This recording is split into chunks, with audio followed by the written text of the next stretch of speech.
Good evening. I am Kamau Kujichagulia, and this is On the Case with Kamau Kujichagulia, where each week we bring someone to your attention who is doing some great works here around the city of Trenton and for the people of the city of Trenton.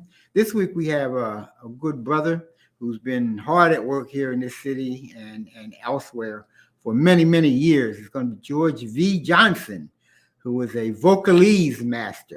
A lot of y'all may not know what vocalese is, but when we talk with them, you're going to find out. So it's going to be interesting.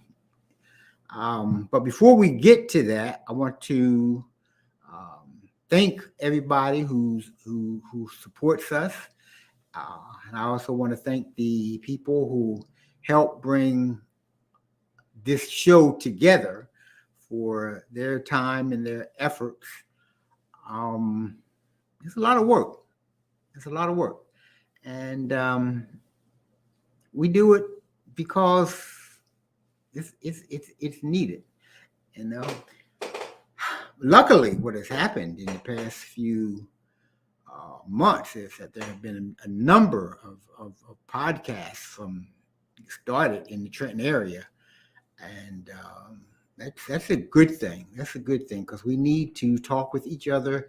We need to learn more about each other. We need to get together with each other, and that's one way of doing it. So it's a good thing.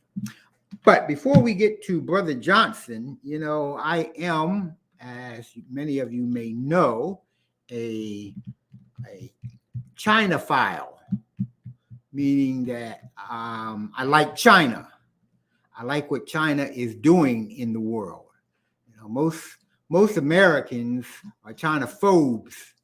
They detest China. They're afraid of what China is doing in the world. But I believe that, or I hope that China is nibbling away at the edges of white supremacy, and hoping that they get to a point where they replace the system of white supremacy, hopefully with a system of justice. But if not, then at least get rid of the system of white supremacy, which has for centuries proven to be the worst thing that has happened in the universe ever. It has totally destroyed so many people. It has committed genocide on so many different peoples around the world for hundreds and hundreds of years. It has caused so much harm and pain and torture and just pure ugliness for hundreds of years. And the system of white supremacy, I personally can't wait until it is gone.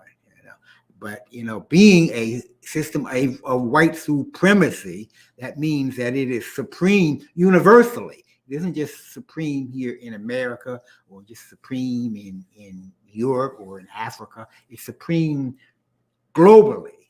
That includes China. China is under that thumb also. But hopefully right now with China's economic development and their growing sense of self, that they are breaking down the constraints of the system of white supremacy. I pray that they are anyway, and that maybe they'll carry us right along with it. When I talk about the system of white supremacy, I usually talk from the base of a man named Mr. Neely Fuller, Mr. Neely Fuller Jr., who wrote a book, The United Independent Compensatory Code System Concept, many years ago, which talks about how to best try to replace the system of white supremacy with the system of justice. If you're interested in his book, this is his book. Let me see if I can get that up there so that you can see it there. The United Independent Compensatory Code System Concept by Mr. Neely Fuller. This is the book that I I don't know. I don't know what we call it, idolize, or it's the foundation of my political beliefs, if I have political beliefs.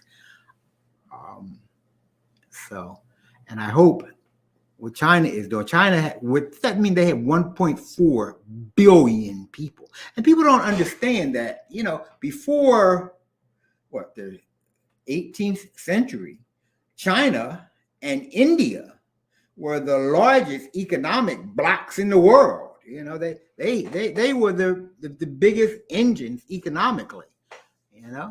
And people just simply don't realize that, because of course the system of white supremacy isn't apt to teach the truth.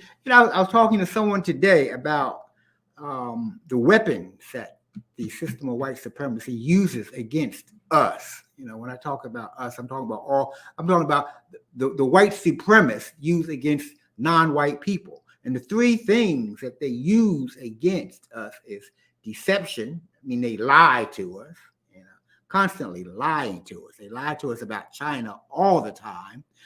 Their first major weapon that they use is deception. Their second major weapon that they use is the threat of violence. If the lies, you don't stop, they can't stop you by lying to you, then they'll start threatening to commit violence against you or yours, your people or your community. So it's deception, then it's the threat of violence, and if that doesn't work, then they use violence against you. So that's their three major weapons that support their system of white supremacy. But let me get to where we need to be tonight. We're going to go meet Brother Johnson and see how he's doing. So, George, are you there? Yes, Brother Kamau, how are you? Long time. Very long time, brother. How you been? I was doing fantastic. You look alive. Good, man. You look good. Yeah, we've been on the planet quite a few years, so I'm still around. Yes, we have. Why don't you tell people who you are, so that give them a background of who you are and what you do? Okay. I was actually born and raised in Washington, D.C., but I moved in Trenton in 1982, and I married Carolyn Watson Johnson Dance Theater, and we raised three sons here. And I retired from New Jersey Transit Rail, but along the way, when I was working on the railroad, I was performing with the great James Moody, and along with him with Dizzy and Pharoah Sanders. I did my first record with Pharoah Sanders on the Rejoice album. I recorded the original lyrics to Moment's Notice, John Coltrane's composition. So that sort of brought me into prominence, performing with recording with Pharoah Sanders, as well as Lou Donaldson and Benny Golson and Barry Harris. And along the way, I started writing lyrics. And then I was taking Barry Harris's class, and I got the idea of teaching, because he had a Barry Harris workshop. So I started teaching. At my kids ended up going to African People's Action School, APAS, and while working on the railroad, I did that for quite a few years. I would get off in New York, and I have like a 4 or 5 hour break. Then I would jump on an Amtrak to Trenton. Then I go teach at APAS. I did that twice a week for quite a few years, and I would teach them original lyrics, like to that particular song that you love called Mother Africa. And that was actually a homework assignment. Really? The countries, because I told each one to go home, each student to go home and come back with the name of a country or a name of a great person from Africa. And that's how all those names came about. And then we put them together. So just imagine this, while teaching at APAS, so I had children everywhere from the age of 3 all the way up to 6th grade, 7th grade, 6th grade. And so you had children learning the countries of Africa, learning original lyrics, just learning about Mother Africa and things like that. And I really feel good about that. And now I see those children, they've grown, they're mostly in their 30s and 40s. And I felt like I did good. I'm very, very happy about that. But like as you mentioned, I studied the art of jazz vocalese. The art of jazz vocalese is writing original lyrics to improvise solos. Charlie Parker, Miles Davis. I take the solos note for note and break them down. Then I put lyrics to it and tell stories. So stories can be just about anything. Love, manhood, your country, Mother Africa, everything. So what started off as just a love, it's actually been a love, because I never knew that I never thought that I would be where I am now, because I was just writing and singing for love. You know what I mean? And so here I am, back in Trenton, New Jersey with you. Okay. Wait a minute. Let me see if I can get this.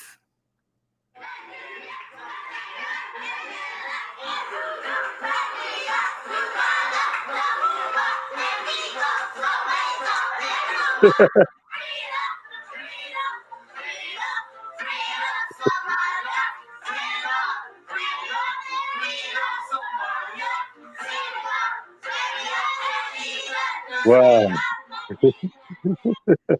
Yeah, they were the days, man. They were really the days when APAS was pumping out some really great kids.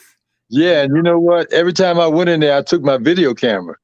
Okay. So I have a box, probably about at least 50 VHSs. And what I did, I got these boxes. I got about 6 boxes of VHSs. So I bought a video digitizer and a cassette digitizer. And I started going through those boxes. And that tape was from 1990. Okay. That was 33 years ago, man. 2010, 20. Oh, wow. That was 33 years ago right there, that tape.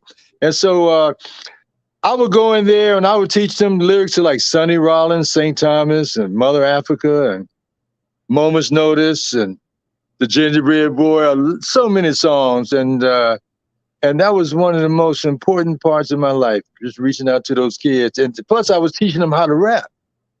That piece is danger everywhere around our streets. Don't be surprised to get strung up by your feet. That was actually a Jimmy Heath composition, but Jimmy Heath didn't like the lyrics, because he said, I didn't write that song about no war and all that old stuff. That was about my son bouncing around on the floor like a gingerbread boy. So I never sung it. And I just taught it as a rap. I took the music off and taught it as a rap. Okay. So I was teaching the kids how to rap in the 80s. You know what I mean? And so African People's Action School was one of the most important schools in this city. Then look at all the children that have come out of there and look at what they're doing. That's right. Look at what they're doing. So many great. And I'm just glad that I was able to touch them. Yeah, not only the children, but their parents and grandparents who never even thought about coming from that direction until their kids were there, and their kids just pulled them in to that African thought and mentality.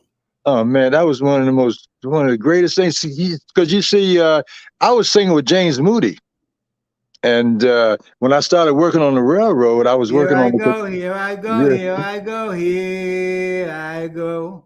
Pretty baby, you are the soul that snaps my control. But anyway, I was working on the railroad, and I was working on the conductor's list because I was qualified on all the different territories, all over New Jersey, the corridor, the coastline, the Raritan, the Hoboken, Summit, Atlantic City, the Zoo. And so I would get a call at 3 o'clock in the morning, had to be someplace within 3 hours. So imagine if I'm doing 5 nights with James Moody, I had to be in Atlantic City one night, or Bay Head, or High Bridge.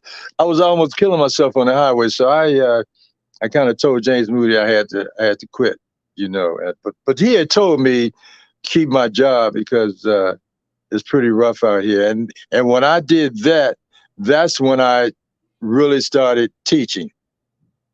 And that was the last thing I ever thought I would do, because I was not an A student in school. And in English, I don't know how I got out of high school and how I became a writer, but I guess it was like natural, you know.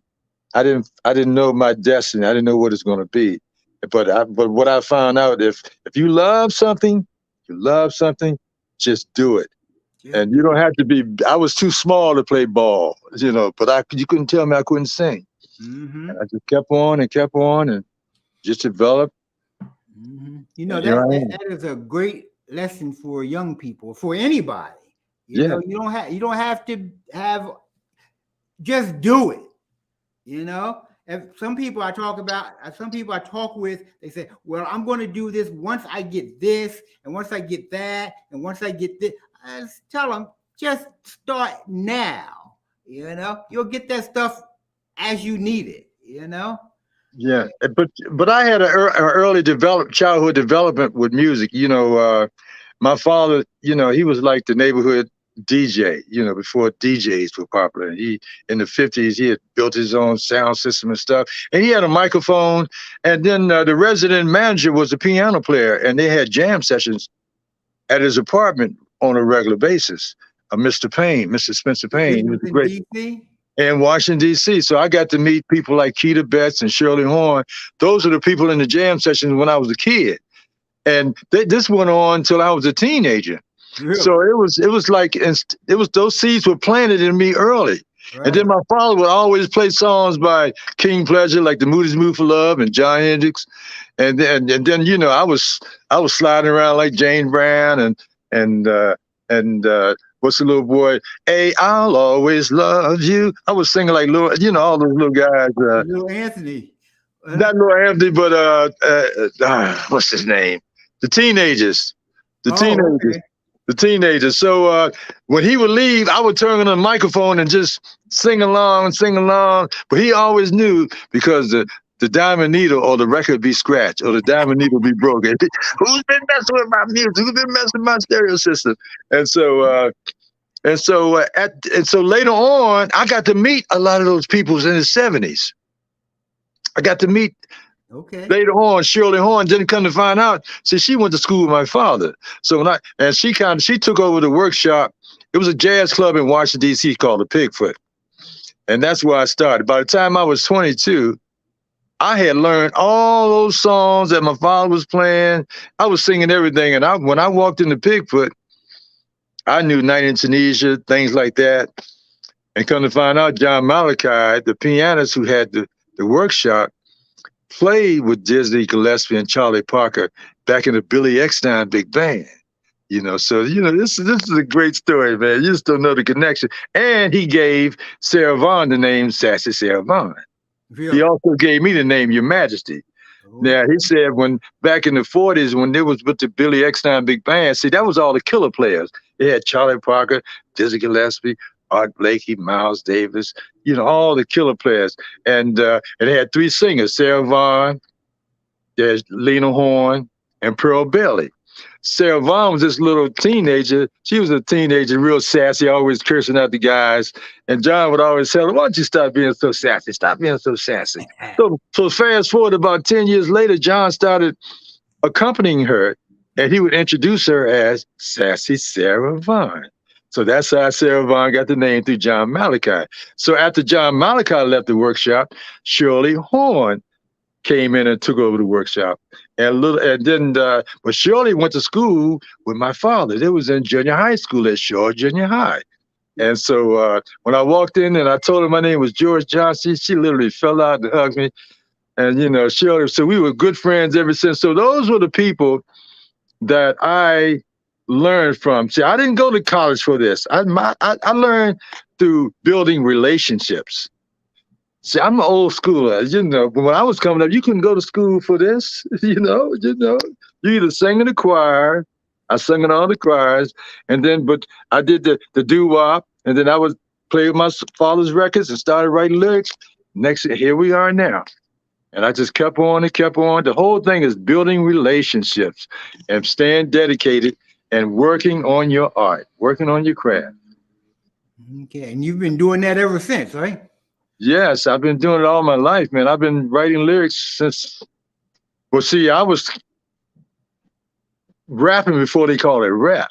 You know, a lot of people don't know that. You know, we were joning. They called it joning. We would, joan on each other. But rap has been around a long time, and so that's the part of my life. I just kept learning, sing with songs, and just got good at it. That's all. And now I do it for love. And I never knew that I would be Now, performing and traveling around. didn't you have a jazz club now down in DC? I beg your pardon? Don't you have a jazz club now or organization? No, I don't have a jazz club. What I have is a couple. I have a social network called the Washington DC Jazz Network, and on Facebook it's called Jazz in Washington DC.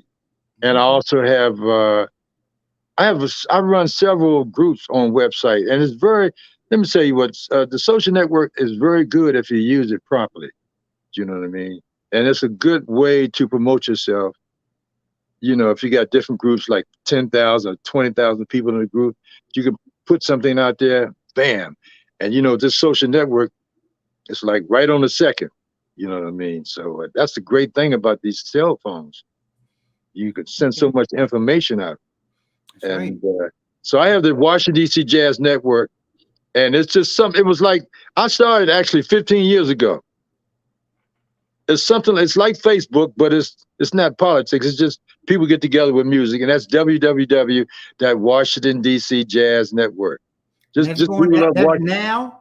Yeah, it's going on there. And then I have it on Facebook. You got Jazz in Washington DC. Then I do the Hank Mobley fan club, and I do the international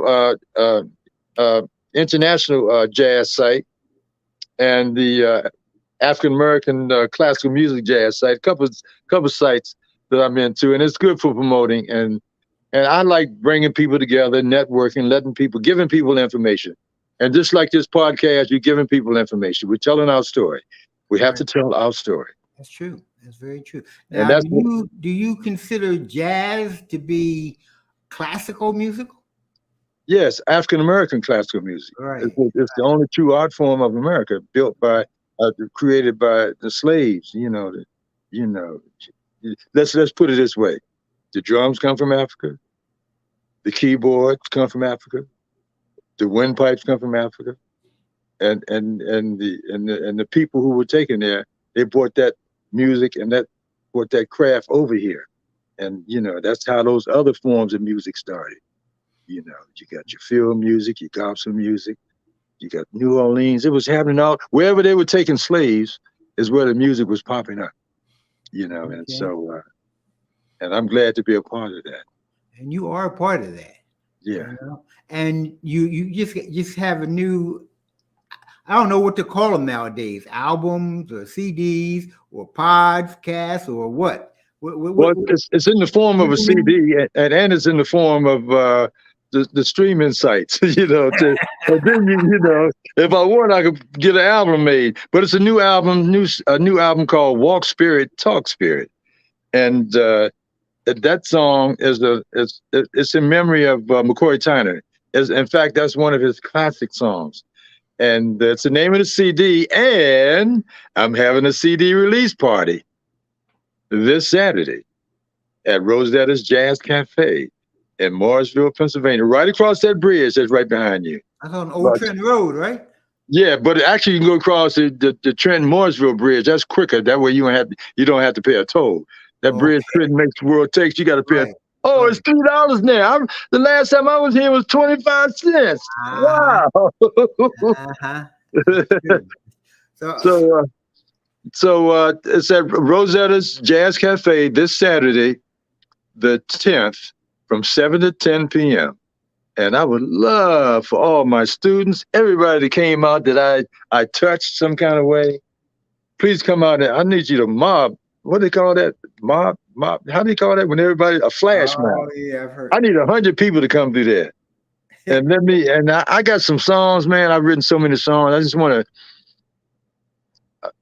to, just sing and just tell my stories. I want you to come out and hear my stories. I want everybody to come out. You have a combo? Yes. In the group, I have a young man from Washington, D.C., but he's in between New York and D.C. His name is Jack Gruber, fine piano player. And then Obasi Okoto on bass, great bassist. He just had to be playing up at the Zinc Bar the day before. And so I needed a bass player because I couldn't find one. And I put on Facebook, I need a bass player. He said, George, what's up? I said, I got this gig. I need a bass player. He said, well, I'm in New York the day before. So then he's dropping through Trenton. And Obasi Okoto, this cat is one of the baddest bass players out. And then I have Leon Jordan on drums from Philadelphia. Yeah, I had Leon in the band when he was like about 18 and 19 years old, you know. And so here we are. He's Leon Senior. Here we are. That was the 80s at the Candlelight. Okay. In Joe's Mill Hill Saloon. Have you been at the Candlelight recently? I've been there a couple of times. I pop in. Yeah, I pop in. You know, it's the same. You know, okay. I've been in there a couple of times. Most of those musicians I know there. You know, I play with most of those musicians, but I haven't worked there. I haven't worked there. No, I haven't worked there. I just go through and hang out every now and then. Okay. And people know who you are. They still have sets on Saturday? Yeah, they still have that set every Saturday from 3 to 8. And James Stewart is there this Saturday. Okay. James Stewart, yep. He used to be in the band. He's in the band. He's performing there this Saturday. And but they're from 3 to 8. So after you leave there, you can come over to Rosetta's and get a taste. What is Rosetta's? Rosetta's must be a new jazz club over there? Yeah, I think they've been there since the early part of the year. Okay. And the cafe is really nice, man. It's nice and clean, nice neighborhood, no dark corners. You know, everything is cool. People are cool. And all the people there that you know. You know, I saw our brother Art Talbot there. I hadn't seen him in like 20 years. And then I saw Joel Smith. And matter of fact, man, Art, we've been talking, you know, every couple of days. I call him up or he'd call me up. And him and Victoria came over here. Oh. As a matter of fact, last Sunday, we set up about 2 hours. Yep, they came in. Yeah, they came upstairs. We talked and we broke bread together, you know, and just talked about you and, that's you know, because I just want to thank you. Last time I did a concert, I think it was 2009, and you put me on the cover of the Nubian News. You did the same thing what you did today. You said before we came to the show, you said, so what you want? I said I want to be on the cover of the Nubian News. You said why? I said, because you got a bunch of dead people on there. Every time they're on there is dead. You need somebody live on there. So you featured me on the Nubian News. As a matter of fact, I was featured on all 3 of the papers on the cover page. The Nubian News, the Trenton, and the Trenton Times. Okay. And so now I'm back.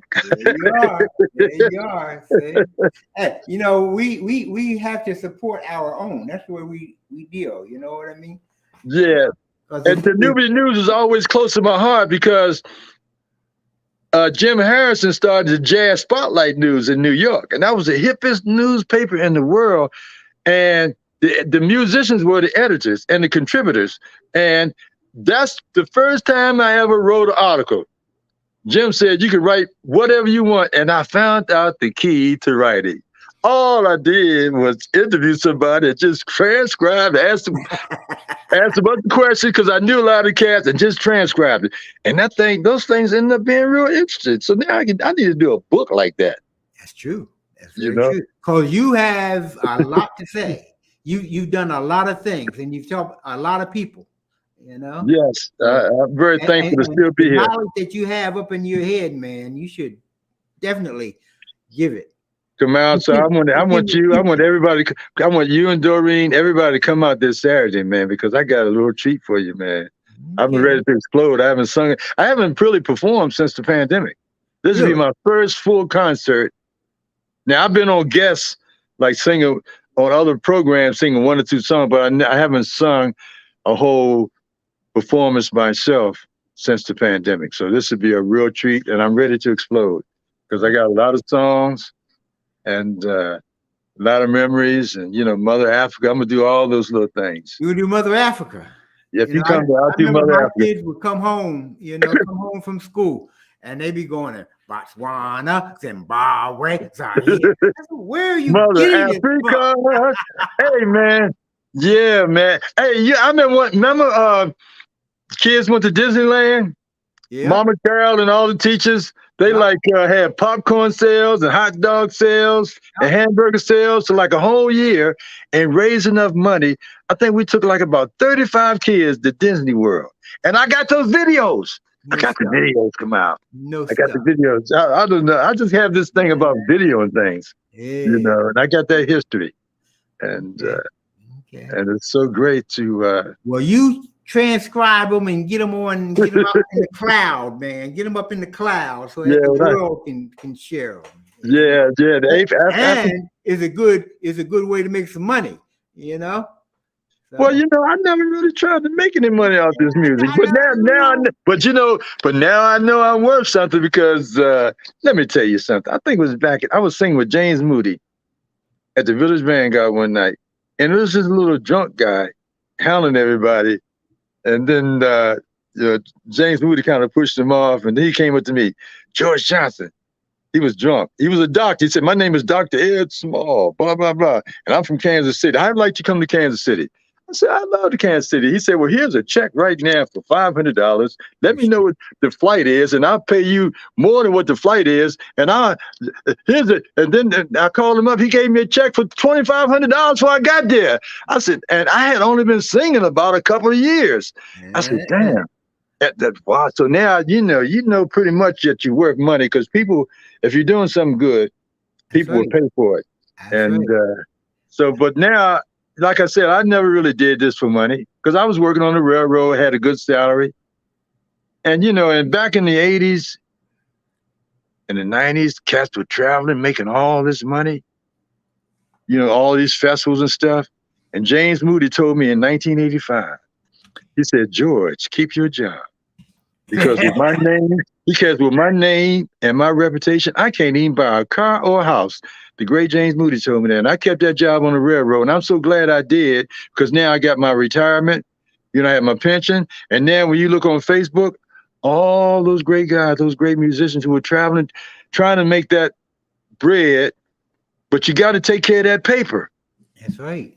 You know, you got to take care of that paper. And so now everybody needs a GoFundMe or something, you know, because it's hard out here. It's hard. So I'm just glad that I took the hard road. And I started teaching.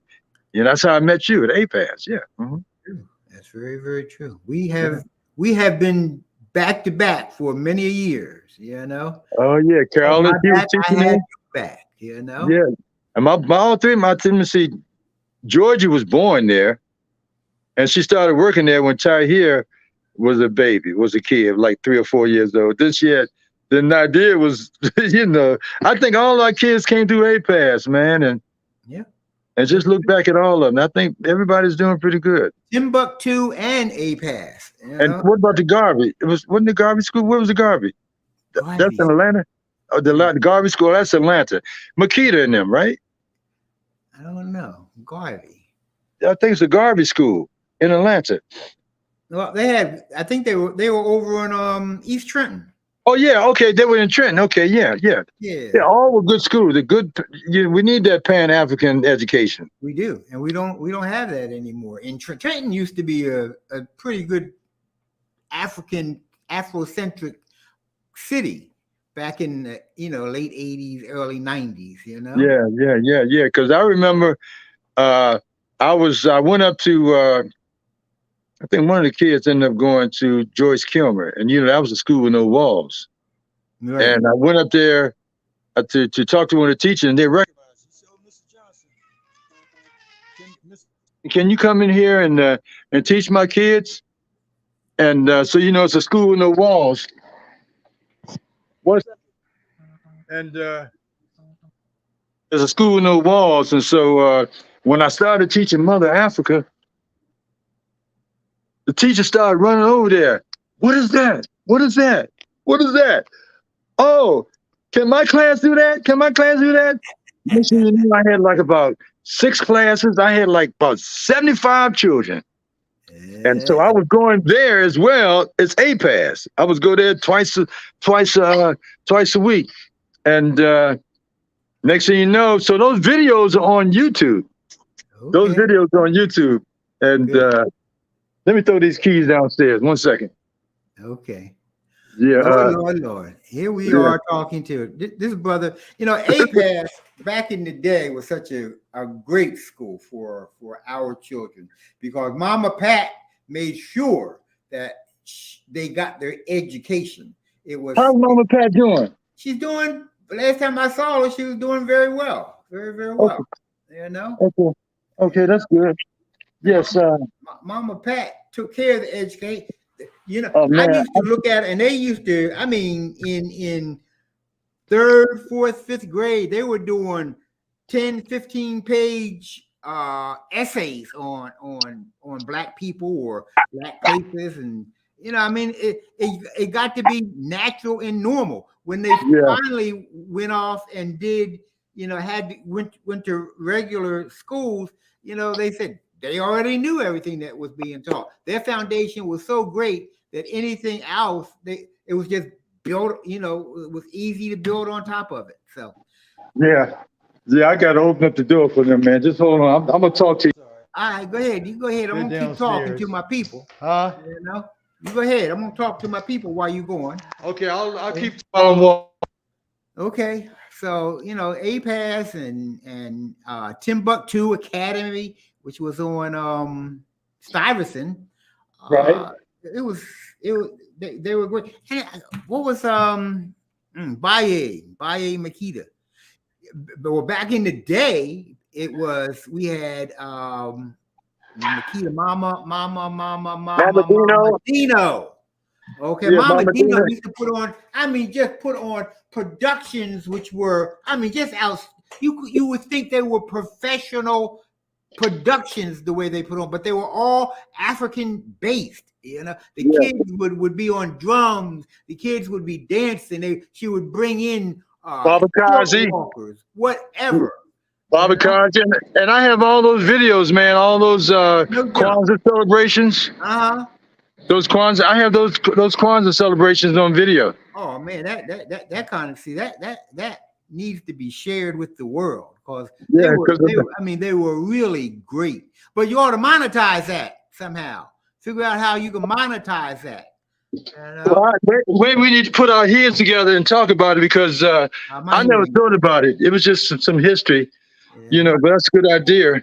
My head ain't no good, George. Shit. Okay, I'm ready now. You can put me back on camera. Okay, but you could get some of these young people, you know, who know how to do that. You know, right. And talk with them. Shit, you got. Well, hold it. Whoa. Let's slow down for a little bit. Let's talk about Tahir. Tahir, your son. Yes. Is doing something great. What is that? Yes, Tahir will be the first Black-owned dispensary in the state of New Jersey. Dispensary of cannabis, recreational. That means all you need is be 21 years old and have an ID. It's called adult recreational use. So, and how he got that, you know, back in the 80s and the 90s and early 2000s, they had this war on drugs. And, you know, it was hard raising Black men in Trenton, New Jersey during those days. So he used to always get stopped. You know, he used to get stopped just from walking down the street in Hilltonia where we lived at, or just get stopped. And Tahir got arrested a couple of times with like a dime bag. So fast forward 20 years later, now because of this social equity thing, they're trying to correct the mistakes because now that marijuana is legal. So what they did is started this program giving out the licenses were given to the first, I think, couple hundred licenses were given to people who were affected on the war drugs. And Tahir, he was working in the industry. Actually, let me start back. Tahir, when he came out of Howard, he was working for Morgan Stanley. Then he started working for PNC Bank. He was managing several banks. And you know, $200 million, that's how much money he was managing through his finance. And so he came home one day and said, Dad, I think I'm gonna switch careers. I'm gonna get into cannabis. And he was making about $150,000 a year, and he quit that, and he ended up making $15,000 an hour. And And he kept on and kept on. He started going these different speaking engagements, going on Capitol Hill, started taking classes. And then he got a job working for the National Cannabis Association. Then they started sending him around the country speaking. He got that good at doing speaking engagements and lobbying and helping with the policy making. And while there, he got another job at Marijuana Policy Project and the U.S. Cannabis Council. And he applied for a license about 4 years ago in Maryland. And we're kind of glad we didn't get it because all those were medical licenses. And now these medical places got to wait, I don't know, like a year before they can turn recreational. And so they're not making the money. The ones that are making all the money are the ones up there, Curaleaf and Zenleaf, because they're medical. So Tahir applied and got the license. And now he got an investor. Now he has the building. And that's where I'm at now. When's it going to open? Probably about 4 weeks. I don't know. I can't put any dates out there. Only he knows that. Okay. It's a little slowdown right now, but he'll be open probably within the next month, I'm sure. So he's located, it's called Simply Pure. Simply Pure, New Jersey. Actually, he licensed 2 of them. Now, one of them was for his childhood friend, John Dockery. They both had gotten arrested, as teenagers. And so he applied too. And actually, Tahir wrote he wrote it.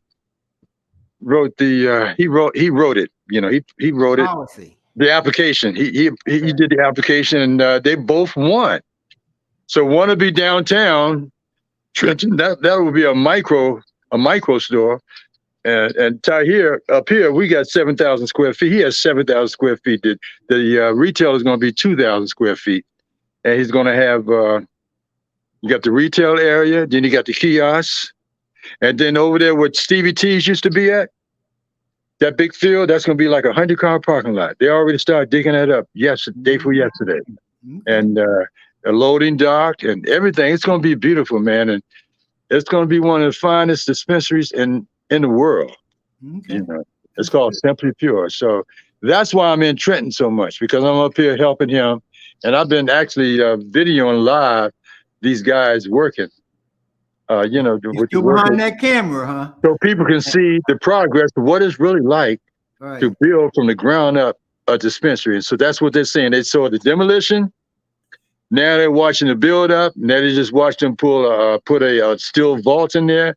And so now they're watching dig up the cement out in the garage. And now they're about to sandblast the building. So all sorts of things are going on. So Tahir is doing good. Nadir, he just walked in. He's sitting beside me. And Georgie, he just left. So, Say life is good, huh? And Carolyn's doing well. I just talked to her, but okay. And Miss Watson. You're going to be at Rosetta's, which is on Old Trenton Road in Pennsylvania, or in Marshville, right? Yeah, Marshville, Pennsylvania, right across the Trenton right across the bridge, Marshville Bridge. And it's Saturday, June the 10th from 7 to 10 p.m. Okay. And it's a $10 cash charge with a $25 buffet. The buffet is beautiful. The buffet is delicious. I went in there a couple weeks ago. And no, it's 826 West Bridge Street. Oh, West Bridge Street. I don't have the address in front of me. West Bridge Street in Marshville, PA.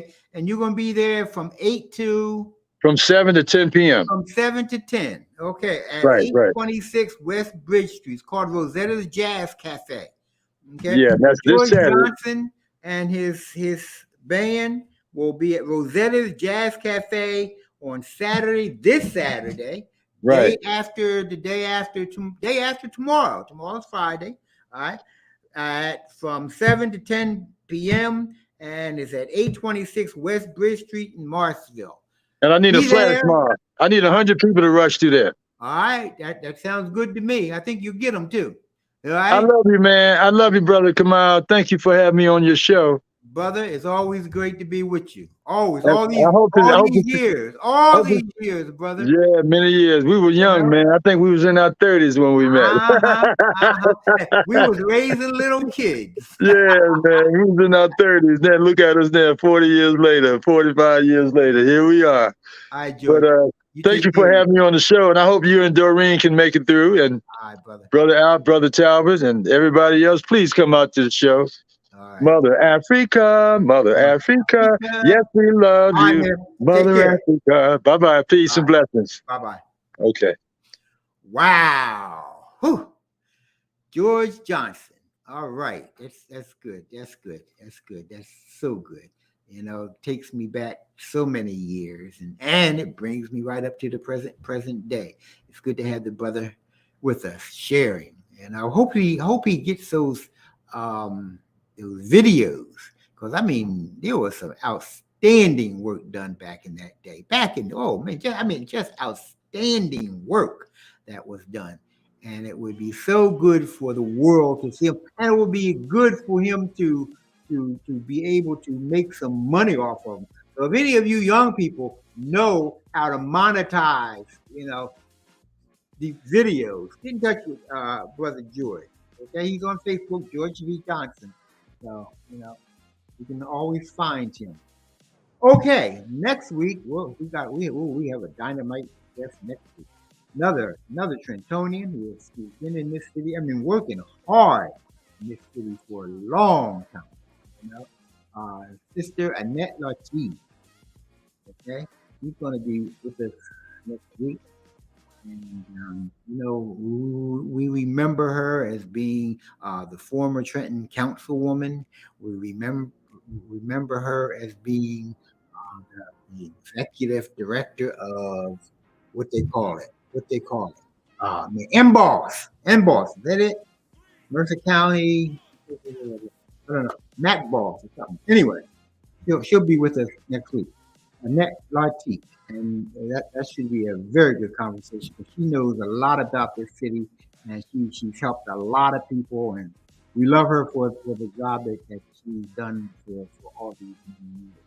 So that's next Thursday, 8 p.m. Okay, I appreciate everybody who came and those who commented and had their say, and we'll be back with you again next week. Thank you, Sean. Thank you, Al. Thank you, Michael. Michael, hope you get well. Okay, been underneath the weather, and that will do it for us for another week. Thank you. Love you all.